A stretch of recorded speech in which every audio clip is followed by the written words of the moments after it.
आज की आराधना में आप सबका स्वागत है। आज पुनरुत्थान से पहले का 8वां रविवार है और हम परमेश्वर को धन्यवाद देते हैं कि एक बार फिर परमेश्वर ने हम सबको ये अवसर दिया है कि हम उसके नाम की तारीफ और हम कर पा रहे हैं, जय जयकार कर पा रहे हैं। आज जो हमको थीम दिया गया है वो हमको यूं बताता है कि only by the grace of God can our hearts be made pure. केवल परमेश्वर ही की कृपा से हमारा हृदय पवित्र हो सकता है। आइए अपनी इबादत को शुरू करते हैं और हम गीत गाएंगे, यीशु मसीह तेरे जैसा कोई नहीं।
इतना प्यार किया, हमें पापों से छुड़ाने को अपने बेटे को कुर्बान किया। प्यारे पिता, तूने हमसे इतना प्यार किया, पापों से छुड़ाने को अपने बेटे को कुर्बान किया। हम गाए हो सना, तू राजाओं का है राजा,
सेक्शन 3, 4 और 5 हम सब मिलकर पढ़ेंगे।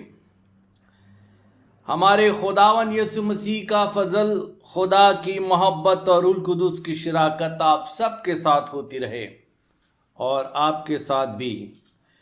ऐ तमाम कुद्दत के खुदा, तेरे आगे सबका दिल का हाल खुला है। तुझे सबकी मुरादें मालूम हैं और तुझसे कोई भेद छिपा नहीं।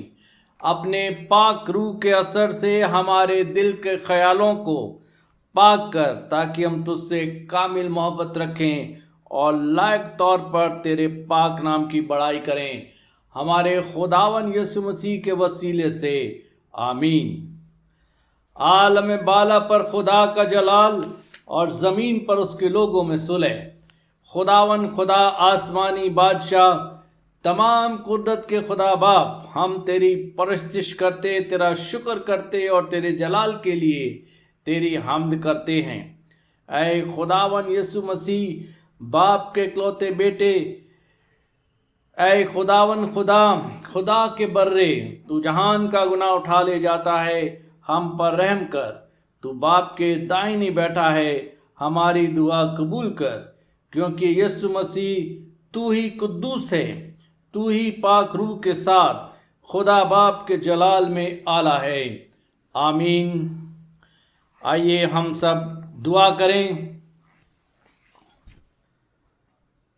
हे सर्वशक्तिमान परमेश्वर, केवल आप ही हमारे मन के स्वच्छंद विकारों और अभिलाषाओं को वश में कर सकते हैं।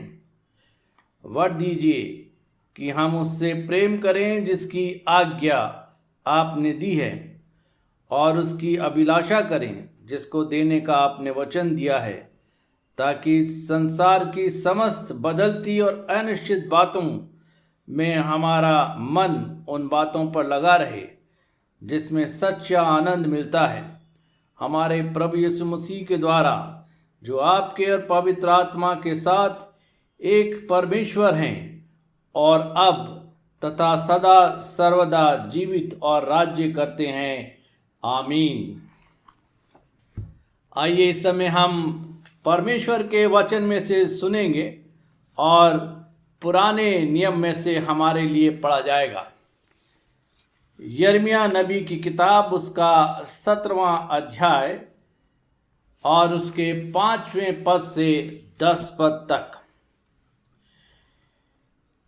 यहोवा यों कहता है, शापित है वो पुरुष जो मनुष्य पर भरोसा रखता है, क्योंकि उसका सहारा लेता है। जिसका मन यहोवा से भटक जाता है, वह निर्जल देश के अधमरे पेड़ के समान होगा और कभी भलाई को ना देखेगा। और वो निर्जल और निर्जन और लोनछाई भूमि पर बसेगा। धन्य है वह पुरुष जो यहोवा पर भरोसा रखता है, जिसने परमेश्वर को अपना आधार माना हो। वह उस वृक्ष के समान होगा जो नदियों के किनारे लगा हो और उसकी जड़ जल के पास फैली हो। जब धूप होगी तब उसको न लगेगी, उसके पत्ते हरे रहेंगे और सूखे वर्ष में भी उनके विषय में कुछ चिंता ना होगी, क्योंकि वह तब भी फलता रहेगा। मन तो सब वस्तुओं से अधिक धोखा देने वाला है, उसमें असाध्य रोग लगा है, उसका भेद कौन समझ सकता है। मैं यहोवा मन की खोजता और हृदय को जानता हूँ, ताकि प्रत्येक जन उसका चाल चलन के अनुसार उसके कामों का फल उसको दूं। ये परमेश्वर का वचन है। सुसमाचारों का सबक लिया गया है मरकुस रचित सुसमाचार, उसका 7वां अध्याय 14 से 23 आयतें। The Gospel according to Saint Mark, chapter 7, verses 14 to 23. यहाँ पर इस प्रकार लिखा है, तब उसने लोगों को अपने पास बुलाकर उनसे कहा, तुम सब मेरी सुनो और समझो। ऐसी कोई वस्तु नहीं जो मनुष्य में बाहर से समाकर उसे अशुद्ध करें, परंतु जो वस्तुएं मनुष्य के भीतर से निकलती है वे ही उसे अशुद्ध करती है। यदि किसी के सुनने के कान हो तो सुन ले। जब वह भीड़ के पास से घर में गया तो उसके चेलों ने इस दृष्टांत के विषय में उससे पूछा। उसने उनसे कहा, क्या तुम भी ऐसे नासमझ हो? क्या तुम नहीं समझते कि जो वस्तु बाहर से मनुष्य के भीतर जाती है वह उसे अशुद्ध नहीं कर सकती, क्योंकि वह उसके मन में नहीं परंतु पेट में जाती है और संडास में निकल जाती है। ये कहकर उसने सब भोजन वस्तुओं को शुद्ध ठहराया। फिर उसने कहा, जो मनुष्य में से निकलता है वही मनुष्य को अशुद्ध करता है, क्योंकि भीतर से अर्थात मनुष्य के मन से बुरे बुरे विचार, व्यभिचार, चोरी, हत्या, परस्त्रीगमन, लोभ, दुष्टता, छल, लुचपन, कुदृष्टि, निंदा, अभिमान और मूर्खता निकलती है। ये सब बुरी बातें भीतर ही से निकलती है और मनुष्य को अशुद्ध करती है। ये मसीह की इंजील है। आप सभी को जय मसीह की। आज पुनरुत्थान के पूर्व 8वां रविवार है और आज हमारे ध्यान का जो विषय है वो है केवल परमेश्वर की कृपा या अनुग्रह ही से हमारा हृदय पवित्र हो सकता है। Today is the 8th Sunday before Easter and the theme for our meditation is only by the grace of God can our hearts be made pure. परमेश्वर के वचन पर ध्यान करें। इससे पहले आइए हम प्रार्थना करें। प्रभु हमारे सर्वशक्तिमान जीवित ईश्वर पिताजी, आज के इस धन्य दिवस हम आपकी पवित्र उपस्थिति में आए हैं। धन्यवाद किया चाहते हैं, आपने एक और अवसर हमारे जीवन में दिया ताकि हम आपकी स्तुति आराधना कर सकें, आपके गीतों को गा सकें, आपके वचन को पढ़ सकें, उस पर ध्यान कर सकें और अपने जीवनों को जांच सकें। प्रभु हम प्रार्थना करते हैं कि जब हम आज आपके वचन पर ध्यान करते हैं तो प्रभु इन्हें समझने के लिए आप हमें बुद्धि और ज्ञान दीजिए, अपना अनुग्रह दीजिए, ताकि ना सिर्फ हम आपके वचन के सुनने वाले हों पर उसे समझकर अपने जीवन में ग्रहण करने वाले हो सकें, अपने जीवनों को सुधारने वाले हो सकें और हमारे जीवन आपको पसंद आए। मैं अपने आप को भी प्रभु आपके हाथों में सौंप देती हूँ और इस प्रार्थना को हम मांगते हैं अपने जीवित उद्धारकर्ता प्रभु यीशु के नाम से, आमीन। जैसा कि मैंने कहा, आज का हमारा जो विषय है वो है केवल परमेश्वर के अनुग्रह से हमारा हृदय शुद्ध या पवित्र किया जा सकता है। जब हम हृदय की बात करते हैं या दिल की बात करते हैं तो पिछले दिनों में एक खास दिन पूरे विश्व में मनाया गया और उस दिन प्रेम के प्रतीक के रूप में हमने मार्केट प्लेसेस में, सोशल मीडिया पे बहुत से हार्ट के साथ मैसेजेस देखे। Heart has a very essential place in our body, in our thoughts, in our songs and in our art. ना सिर्फ हमारे शरीर में परंतु हमारे जीवन में, हमारे विचारों में, हमारे गीतों में, हमारी कला में हृदय या दिल का बहुत अहम स्थान है। और आज जो हम परमेश्वर के वचन पर ध्यान करने जा रहे हैं उसका विषय भी हृदय या दिल या हिंदी बाइबल में जिसे लिखा है मन के विषय में हम ध्यान करेंगे। और जो आज सभी बाइबल के पाठ हमारे सामने पढ़े गए उन सभी में दिल के विषय में या मन के विषय में हम पढ़ते हैं और आज हम ध्यान करेंगे पुराने नियम का पाठ जो यिर्मयाह नबी की पुस्तक उसका 17 अध्याय 5 से 10 आयतों में हमने पढ़ा, उस पर हम ध्यान किया चाहेंगे। सबसे पहले अगर हम यिर्मयाह नबी की पुस्तक का बैकग्राउंड देखें कि किस संदर्भ में वो लिखा गया या उसका क्या मैसेज था, तो Jeremiah was a young prophet who prophesied against Judah from 627 BC to 582 BC। यिर्मयाह ने सन 627 से लेकर 582 तक नबूवत करी और उसने अपनी नबूवत में अपने सेवा काल के दरमियान केवल यहूदा के जो लोग थे उनके खिलाफ नबूवत करी। और हम जानते हैं, इतिहास में पढ़ते हैं कि उसके सेवकाई के अंतिम समय में यानी करीब 586 बीसी में यहूदा को बाबेल की बंधुआई में ले जाया गया। और यिर्मयाह नबी की पुस्तक में हम पढ़ते हैं कि कैसे उसने अपनी पूरी सेवकाई के दरमियान इस्राएल के लोगों को, यहूदा के लोगों को परमेश्वर के न्याय के विषय में चिताया। परंतु हम ये भी पढ़ते हैं कि लोगों ने पश्चाताप करने के बजाय परमेश्वर की आज्ञाओं की या उसके वचन की अवहेलना करी, उसे ठुकराया और उसके प्रति ध्यान नहीं दिया। अगर हम कुछ आयतों को पढ़ें यिर्मयाह नबी की पुस्तक से, तो 11 अध्याय और उसकी 8वीं आयत में लिखा है, परंतु उन्होंने ना सुनी और ना मेरी बातों पर कान लगाया, किंतु अपने अपने बुरे मन के हठ पर चलते रहे। Everyone walked in the stubbornness of their evil hearts।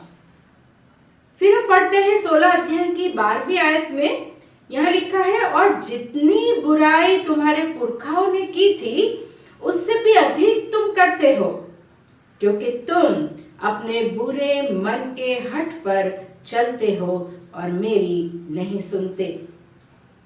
और यिर्मयाह 17 अध्याय के जो कुछ वचन आज हमने पढ़ा, उसकी पहली आयत में हम पढ़ते हैं कि यहूदा का जो पाप है वो उनके हृदय रूपी पटिया पर खुदा हुआ है।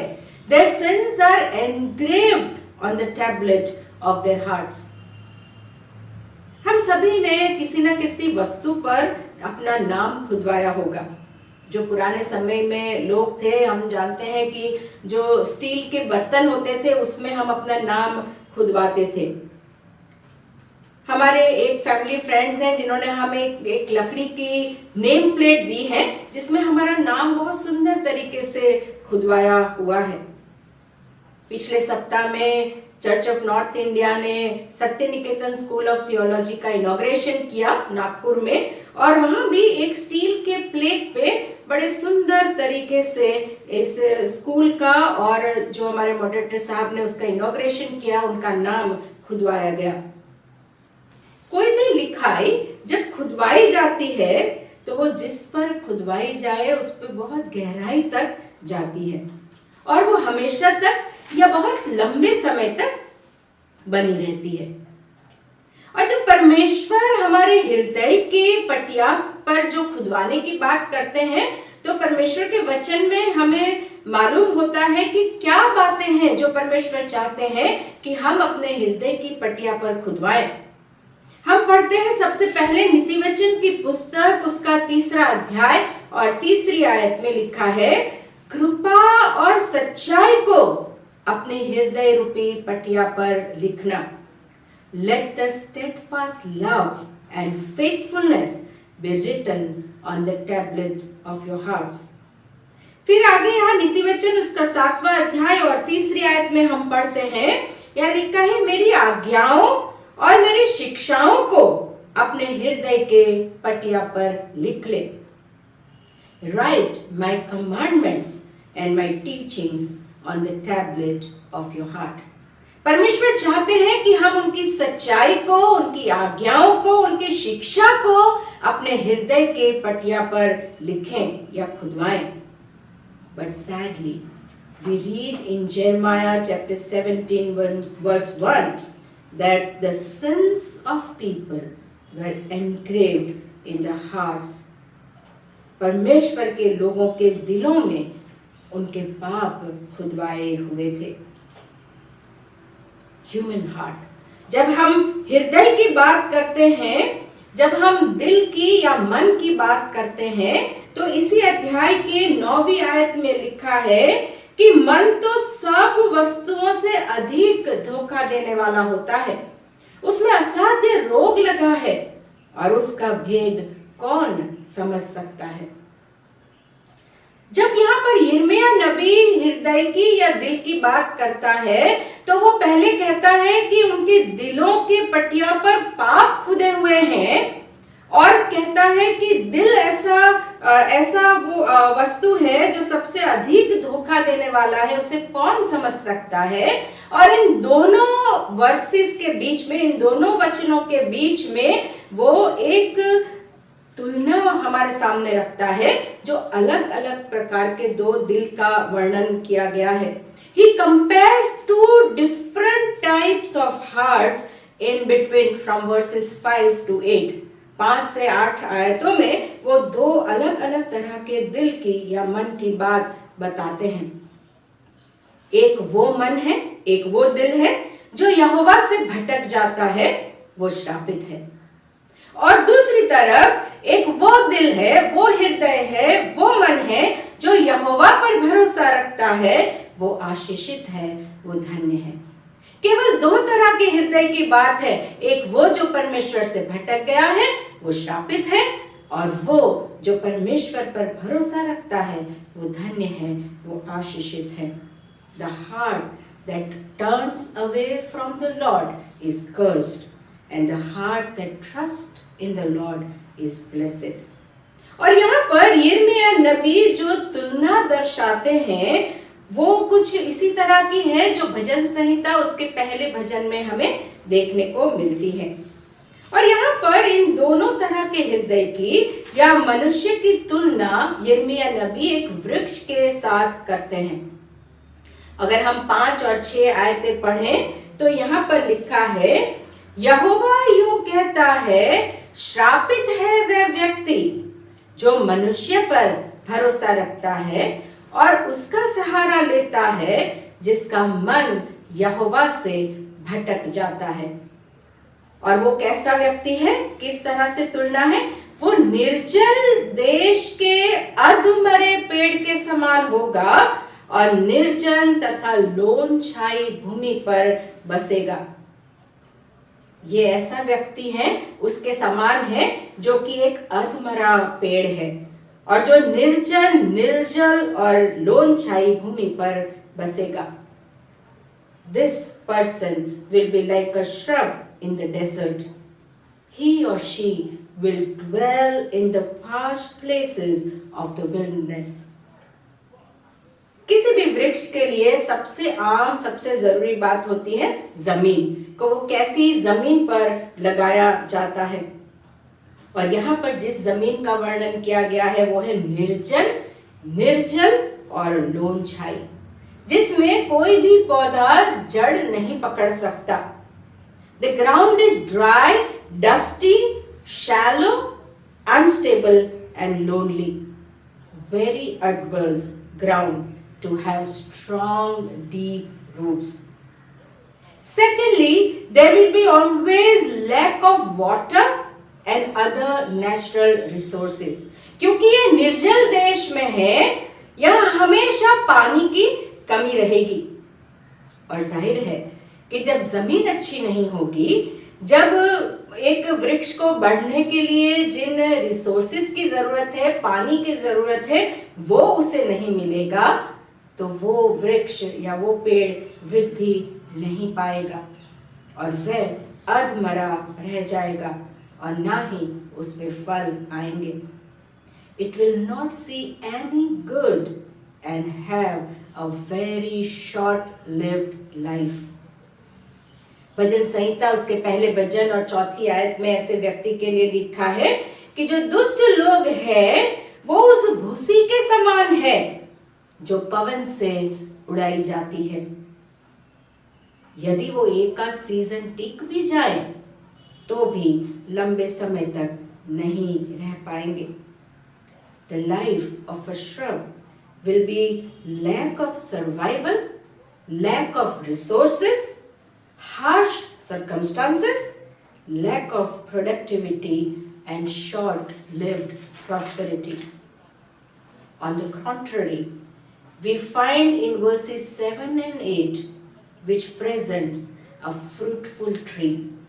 अगर हम 7 और 8 आयत पढ़ते हैं तो इस अधमरे वृक्ष के विपरीत एक और वृक्ष की बात की गई है, जो लिखा है, धन्य है वह व्यक्ति जो यहोवा पर भरोसा रखता है, जिसने परमेश्वर को अपना आधार माना है। वह उस वृक्ष के समान होगा जो नदी के किनारे लगा हो और उसकी जड़ जल के पास फैली हो। Blessed is the one who trusts in the Lord, whose trust is the Lord. He or she is like a tree planted by water that sends out its roots by the stream. ये वृक्ष जिसकी गहरी मजबूत जड़ें फैलाने के लिए एक बेहतरीन, एक उत्तम जमीन उसके पास है, वो नदी के किनारे लगा है, जिससे कि उसे पानी की कोई कमी नहीं, किसी वस्तु की उसको कमी नहीं, और इसलिए ये वृक्ष फैलता रहेगा, वृद्धि पाता रहेगा और फलदायी बनेगा। और सबसे अधिक प्रोत्साहन देने वाली बात, एक बहुत इंटरेस्टिंग बात हम पढ़ते हैं 8वीं आयत के अंत भाग में। बहुत सुंदर यहाँ पर यिर्मयाह नबी लिखते हैं कि जब धूप होगी तब वो उसको ना लगेगी और उसके पत्ते हरे भरे रहेंगे, और सूखे वर्ष में भी उनके विषय में कुछ चिंता ना होगी, क्योंकि वह तब भी फलता रहेगा। अधमरा पेड़ जो आम समय में भी अच्छाई नहीं देखने पाएगा, वहीं हरा भरा पेड़ जो है वो कठिन समय में भी चिंता मुक्त रहेगा और फलता रहेगा। While the shrub will not see good in regular times, the tree will not have to worry in adverse times, which is planted by the rivers. He or she will experience stability, fruitfulness, and mental peace even in midst of difficulties. यदि वो व्यक्ति बुरे और कठिन समय में भी गुजरेगा, तब भी वो चिंता मुक्त रहेगा और फलता रहेगा। जो व्यक्ति मनुष्यों पर भरोसा करता है, जिसका मन यहोवा से भटक गया है, वो अधमरे पेड़ के समान है। परंतु जो व्यक्ति परमेश्वर पर भरोसा रखता है, वह एक हरे भरे वृक्ष के समान है। यहाँ पर जब हम हृदय की फिर एक बार बात करते हैं, तो यिर्मयाह नबी बहुत सुंदर तरीके से सबसे पहले लोगों को चिताते हुए लिखते हैं कि तुम्हारे हृदय रूपी पटिया पे पाप खुदे हुए हैं। फिर वो एक दो तुलना के द्वारा दर्शाते हैं कि कैसा हृदय हमारा होना चाहिए, कि यदि हम परमेश्वर पर भरोसा रखते हैं, परमेश्वर की ओर फिरते हैं, तो हम एक हरे भरे वृक्ष के समान एक आशीषित जीवन हम पाते हैं। और फिर वो लिखता है कि इस हृदय को कौन समझ सकता है। और यहाँ पर आखिर में हम पाते हैं 10वीं आयत में लिखा है, जब मनुष्य पर भरोसा रखने की बात है, यहाँ पर आखिरी 10वीं आयत में लिखा है कि केवल परमेश्वर है। लिखा है, मैं यहोवा मन को खोजता हूँ और हृदय को जांचता हूँ। जब हम यहाँ पर यिर्मयाह नबी मनुष्य पर भरोसा करने की बात करते हैं, उसका क्या अर्थ है? वो ये कहना चाहते हैं कि जब हम अपने जीवन में किसी वस्तु या व्यक्ति विशेष या अपनी धन संपत्ति या अपनी बल बुद्धि पर भरोसा करते हैं, तो वो गलत है। हम अपने जीवन की कोई भी बात या कोई भी व्यक्ति को परमेश्वर का स्थान देते हैं या परमेश्वर से बढ़कर स्थान देते हैं, तो वो गलत है।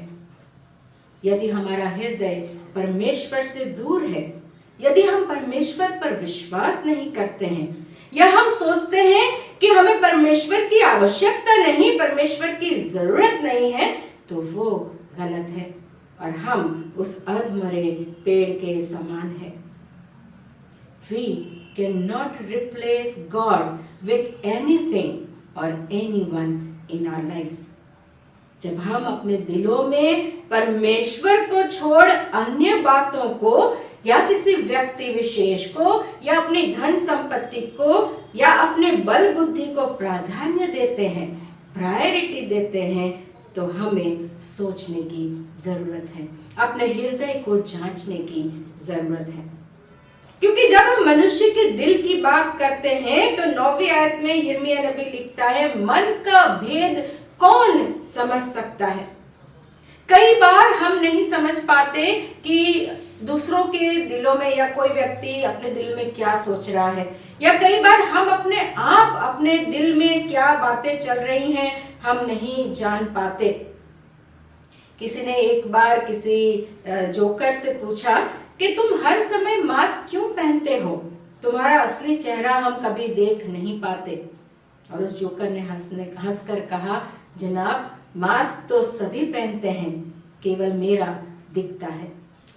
कई बार लोग जो है अपने दिल की बात छुपाते हैं, अपने दिल की बात कई बार हम छुपाते हैं, या अपने दिल की बात हम समझ नहीं पाते, या हम वो नहीं कर पाते जो हम चाहते हैं, या हम वो करते हैं जो हम नहीं चाहते हैं। जैसा हमने नए नियम के पाठ में पढ़ा, रोमियो की पत्री उसका 7वां अध्याय और उसकी 15 आयत में संत पौलुस लिखते हैं, Many times we struggle between what we desire and what we actually do or what our values are.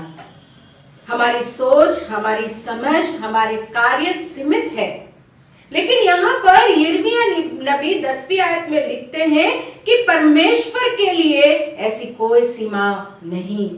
God is not bound by any such limitations.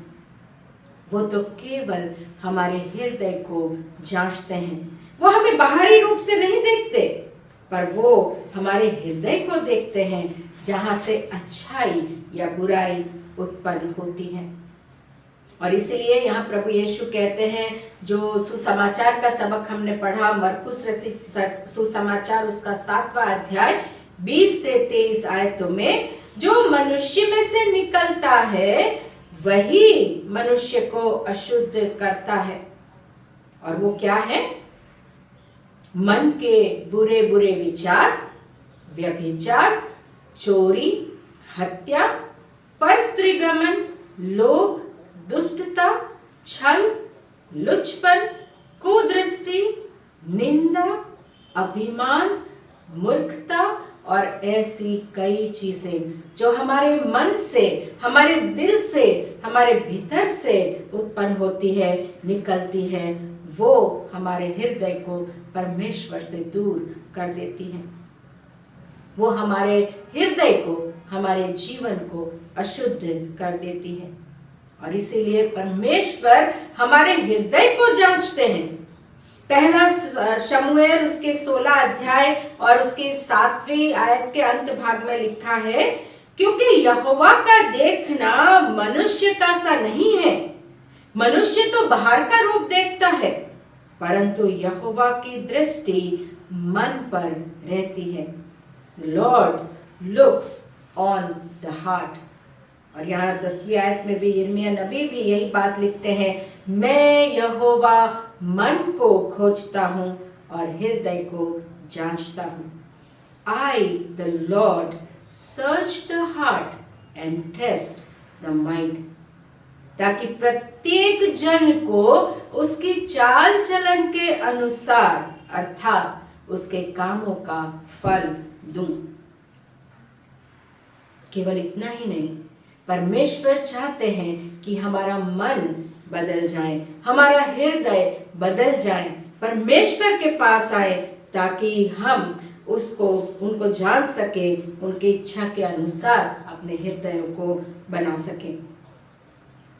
जिन लोगों का हार्ट ट्रांसप्लांट होता है या हृदय की सर्जरी होती है, हार्ट सर्जरी होती है, उनकी कुछ गवाहियां मैं सुन रही थी और उसमें सभी ने एक बात बहुत एम्फेसाइज करके, बहुत जोर दे के बताई कि I was dying before the heart transplant but now I am alive.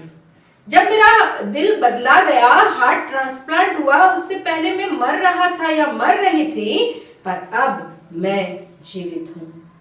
मेरे अजीजों, आज हमें भी हार्ट ट्रांसप्लांट की, मन बदलने की जरूरत है। What we require is the heart transplant, the renewal of our heart. हमें अपने हृदयों को बदलने की आवश्यकता है, और ये हम अपने आप से नहीं कर सकते। केवल परमेश्वर है जो हम पर अनुग्रह करके हमारी सहायता कर सकते हैं। और अगर हम पढ़ते हैं यिर्मयाह नबी की किताब, उसका 36 अध्याय और 26वीं आयत में परमेश्वर कहते हैं, मैं तुमको नया मन दूंगा और तुम्हारे भीतर नई आत्मा उत्पन्न करूंगा और तुम्हारी देह से पत्थर का हृदय निकाल कर तुमको मांस का हृदय दूंगा। परमेश्वर करे कि उनकी कृपा और अनुग्रह से हम अपने हृदय को जांचने पाए। Let us, with the grace of God, examine our hearts today. अपने हृदय को हम बदलने पाए। Let us renew our hearts. और अपने हृदयों पर परमेश्वर का वचन, परमेश्वर की आज्ञा, परमेश्वर की इच्छा को हम खुदवा सकें। Let us have God's commandments, God's will engraved on our hearts. और अपने दिल से हम केवल और केवल परमेश्वर पर भरोसा करने वाले हों। We may trust only in the Lord with all our hearts and our minds. May God bless us all. Amen. हम धन्यवाद देते हैं रेवरेंड शर्ली लाल का, जिन्होंने आज का संदेश हमको दिया है। परमेश्वर हम सबको आशीष दे ताकि हम अपने जीवन को परमेश्वर की मर्जी के अनुसार हम पूरा कर सकें।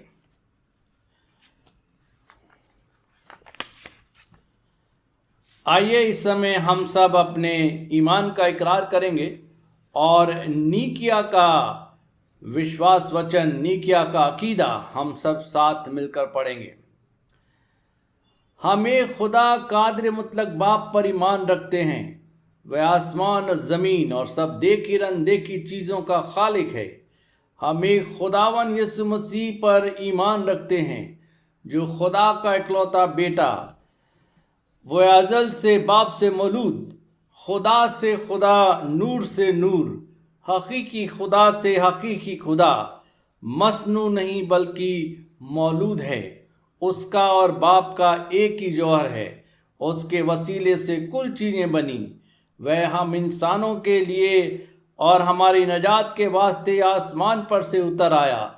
रूहुल कुद्दस की कुद्दत से कुंवारी मरियम से मुजस्सम हुआ और इंसान बना। पेंतुस पिलातुस के अहद में हमारे लिए मसलूब हुआ। उसने दुख उठाया, मर गया और दफन हुआ। तीसरे दिन पाक नबिश्तों के बेमुजिब जी उठा, आसमान पर चढ़ गया और बाप के दाहिनी बैठा है।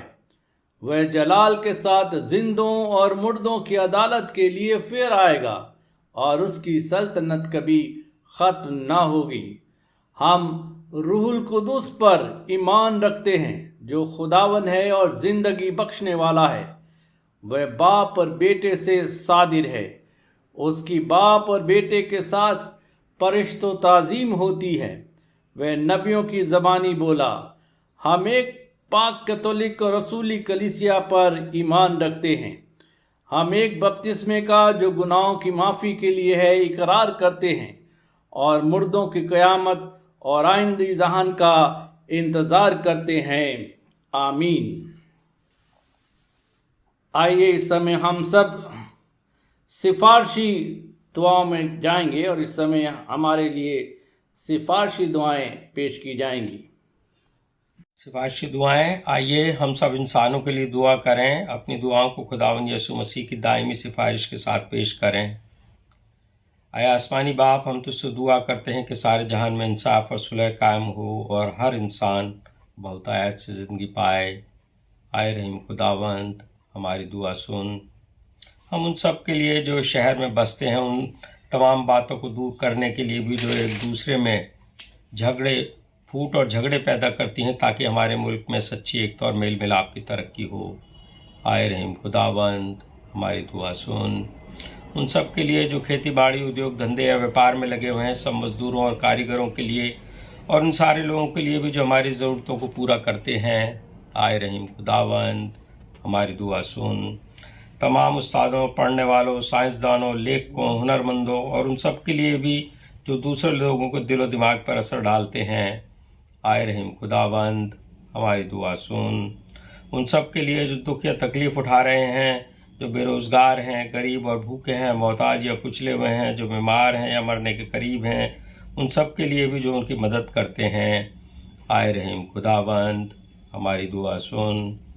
उन सब के लिए जिन्हें इस मुल्क और दूसरे मुल्कों में इख्तियार दिया गया है, खासकर हमारे राष्ट्रपति, प्रधानमंत्री, इस सूबे के लेफ्टिनेंट गवर्नर, मुख्यमंत्री, और उन सब के लिए भी जो किसी भी तरह का इख्तियार रखते हैं। आए रहीम खुदावंद हमारी दुआ सुन। सब मसीह लोगों की एकता और मेल मिलाप के लिए और दुनिया में उनके मुनासिब तौर से गवाही देने और खिदमत करने के लिए। आए रहीम खुदावंद हमारी दुआ सुन। इस मुल्क में तेरी तमाम कलीसियाओं के लिए, उसकी कौंसलों और रहनुमाओं के लिए, खासकर हमारे मॉडरेटर डॉक्टर पीसी सिंह, दक्षिण भारत की कलीसिया के मॉडरेटर और मार्थोमा कलीसिया के मेट्रोपॉलिटन, और हमारे बिशप वारिस, और तेरी कलीसिया के दीगर खादिमों के लिए, खासकर रेवरेंड डॉक्टर सुरेश कुमार के लिए, रेवरेंड मिसेस शर्ली लाल के लिए, कि वो अपनी खिदमत को वफादारी से बजा लाएँ। आए रहीम खुदावंद हमारी दुआ सुन। ये बख्श की तेरे उन तमाम लोगों के साथ जिन्होंने वफादारी से इस दुनिया में तेरी खिदमत की है, हम भी तेरी बादशाही की अब्दी खुशी में शरीक हों। आए रहीम खुदावंद हमारी दुआ सुन। हम सब मिलकर बोलेंगे, आए आसमानी बाप, अपनी बादशाही जल्द ला और हमारी इन दुआओं को कबूल फरमा, जो हम तेरे बेटे अपने खुदावंद और मुंजी यसु मसीह के नाम के वसीले से पेश करते हैं। आमीन। इस समय हम एक और गीत गाएंगे, आशीष तुझसे चाहते हैं। और जिस समय हम इस गीत को गाते हैं, हम अपनी ऑफरिंग्स भी रिसीव करेंगे। और घर में आप जहाँ कहीं भी आराधना में सम्मिलित हैं, अपनी ऑफरिंग्स को आप इकट्ठा कर सकते हैं। और जब कभी आपका इधर आने का मौका होगा, आप ऑफरिंग्स जमा कर सकते हैं।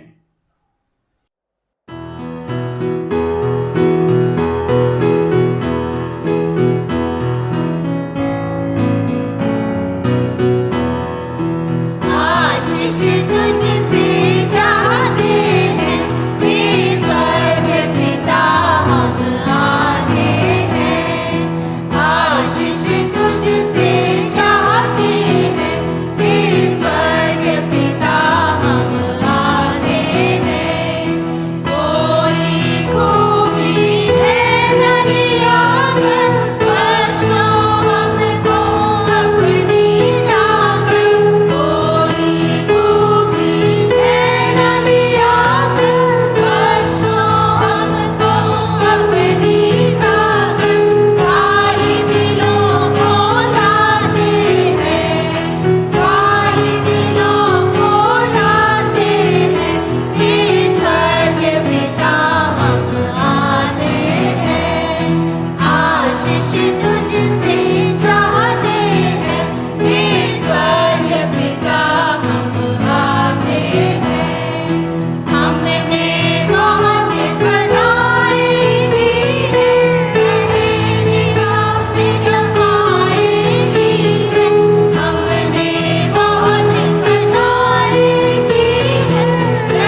कलीसिया से संबंधित कुछ सूचनाएं हैं।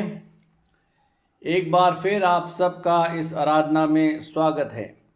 परमेश्वर हम सबको आशीष दे जब हम ऑनलाइन वर्शिप करते हैं, और जब तक हमें पूर्ण रूप से क्लैरिटी नहीं मिलती है तब तक हम इसी तरह से अपनी इबादत को करते रहेंगे, ताकि परमेश्वर की इच्छा, परमेश्वर की मर्जी हम सबके जीवन में पूरी होती रहे। DDMA ने जो कुछ भी अभी गाइडलाइंस जारी की है, उसमें जैसे ही हमको क्लैरिटी होगी हम अपनी आराधना को करना शुरू करेंगे और उसके लिए आपको सूचना दी जाएगी। मेहरबानी से आप बार बार अपने नाम ना भेजिए और मैसेज भी ना कीजिए, बल्कि आप इंतज़ार कीजिए कि आपको कब मैसेज मिलता है कि चर्च में आराधना जो है हम शुरू कर रहे हैं। बहुत से लोग इंक्वायरी कर रहे हैं ऐश वेडनेसडे को क्या होगा। 2 मार्च को हमारा ऐश वेडनेसडे होगा, लेकिन जब तक हम आपको इजाज़त नहीं दे रहे हैं, जब तक हम आपको बताएंगे नहीं, तब तक जो है अभी इबादत का कोई उसमें हमने प्रोग्राम नहीं रखा है। जैसे ही हम उसको कर पाएंगे आपको सूचना दी जाएगी।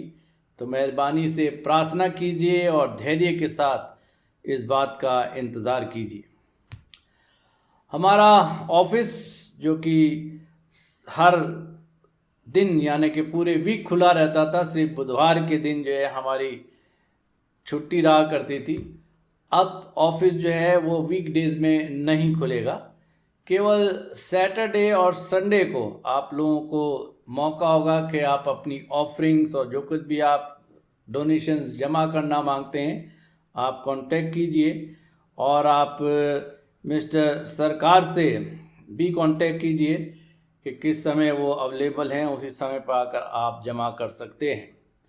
इसीलिए आपसे रिक्वेस्ट की जाती है कि जब तक कोई फर्दर इंतज़ाम हम नहीं करते हैं तब तक के लिए आप इस बात का ध्यान रखें कि वीकडेज़ के अंदर ऑफिस नहीं खुलेगा। आप मिस्टर रोहन को जानते हैं, और मिस्टर रोहन जो है अपने एक नए असाइनमेंट के ऊपर जा रहे हैं, और आप भी उनको बार बार फ़ोन कर तंग मत कीजिए, बल्कि डायरेक्ट मिस्टर सरकार को कांटेक्ट कीजिए और वो आपको गाइड कर पाएंगे। जैसा आप लोगों को हमने बताया था कि पास्टर कमेटी ने अपना एक निर्णय लिया था जो बहुत पुराने समय से चल रहा था, उसके बारे में पूरी डिटेल आप लोगों को बताई गई थी। जो चर्च के फ्लोर को रिप्लेस करने की हमने आप लोगों से बातचीत की थी, और काफ़ी प्रिकॉशन लेने के बाद उस फ्लोर को रिप्लेस किया जा रहा है, और होपफुली वो बहुत जल्द जो है वो तैयार हो जाएगा। 90% काम जो है उसका हो गया है, और कुछ % बाकी है जो आने वाले दिनों के अंदर पूरा कर लिया जाएगा। आप सबकी प्रार्थनाओं के लिए धन्यवाद, जितने लोग प्रार्थना के अंदर लगे रहे और हमसे इस बात का बार बार आप लोग कांटेक्ट करते रहे कि किस तरह से काम जो है वो हो रहा है और किस तरह से हम लोग उसमें कंट्रीब्यूट कर सकते हैं। कुछ लोगों ने कंट्रीब्यूट किया है, और आप भी अगर चाहते हैं कुछ उसमें कंट्रीब्यूट करना तो आप उसे कंट्रीब्यूशन अपना चर्च में जमा कर सकते हैं फ्लोर रिपेयरिंग के नाम से। आइए इस समय हम सब मिलकर प्रार्थना में जाएंगे, परमेश्वर की स्तुति करेंगे, प्रशंसा करेंगे और जय जयकार करेंगे। हम धन्यवाद देते हैं प्रभु परमेश्वर आपकी सभी आशीषों के लिए जो आपने हमको दी है। हम विनती करते हैं आप हमको संभाले रखिए, सब बीमारियों से बचाए रखिए। हमारी सेंट थॉमस की कलीसिया के लिए, हर एक परिवार के लिए, हर एक बच्चे के लिए, बुज़ुर्ग के लिए, जवानों के लिए, सब के लिए हमारी विनती है कि सब पर आप अपना अनुग्रह का हाथ रखिए, जिससे हम सब लोग तंदुरुस्त रह सकें। हम चर्च के लिए भी प्रार्थना करते हैं जो आराधना के लिए खोला जाएगा, उसके लिए भी हमको तैयार कीजिए, ताकि समय आने पर हम अपनी आराधना को फिर से चर्च के अंदर शुरू कर सकें। जितने हमारी कलीसिया में बीमार हैं, परेशान हैं, उनको भी आपके पवित्र हाथ में सौंपते हैं। उन सब पर अपना अनुग्रह का हाथ रखकर परमेश्वर उनको आशीष दीजिए। हमारी प्रार्थना है उन लोगों के लिए जिन्होंने पिछले दिनों में अपने शादी की सालगिरह मनाई है, जन्मदिन मनाया है। आप उन सब को आशीष दीजिए ताकि ये नया साल उनके जीवन के अंदर एक महत्वपूर्ण साल हो सके और सब मिलकर आपकी महिमा कर सकें। ये सब कुछ मांगते हैं हमारे खुदावन यीशु मसीह के नाम से, आमीन।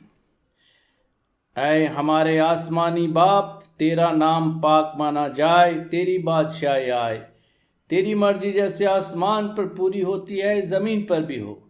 हमारे रोज़ की रोटी आज हमें दे, हमारे कसूरों को माफ़ कर कि हम भी अपने कसूरवारों को माफ़ करते हैं। हमें आजमाइश में न पड़ने दे बल्कि बुराई से बचा, क्योंकि बादशाही और कुदरत और जलाल अबद तक तेरा ही है, आमीन। खुदा का इत्मीनान जो समझ से बिल्कुल बाहर है, तुम्हारे दिलों और ख़यालों को खुदा उसके बेटे हमारे खुदावन यीशु मसीह की पहचान और मोहब्बत महफूज रखे, और कादिर मुतलक खुदा बाप, बेटे और रूह कुदुस की बरकत तुम पर हो और तुम्हारे साथ हमेशा रहे, आमीन। सलामती से जाओ, खुदावन से मोहब्बत रखो, उसकी खिदमत करो, खुदावन मसीह के नाम से, आमीन।